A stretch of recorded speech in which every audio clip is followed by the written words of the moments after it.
comme je disais la dernière fois à Kisson, on va se découvrir au fur et à mesure du temps. D'accord?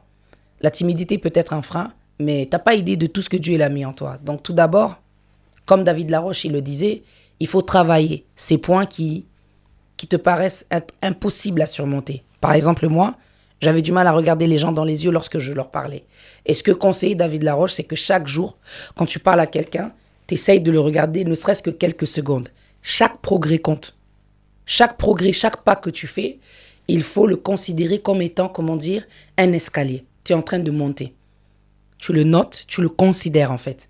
Si jamais ton problème, c'est de parler en face des gens, tu peux aussi leur dire, excusez-moi, j'ai un problème de timidité, mais en fait, je voudrais en fait vous dire telle et telle chose. Déjà, quand tu annonces que j'ai un problème de timidité, les gens savent que, ok, la timidité peut faire bégayer. La timidité peut faire qu'elle a peur, donc elle baisse les yeux. La timidité peut faire que tu as une toute petite voix. David Laroche, il m'a appris à parler fort. Quand tu parles, tu dois t'exprimer fort. Je ne sais pas toi à quel niveau, quel domaine te rend timide, mais essaye de casser, d'aller au-delà de la barrière.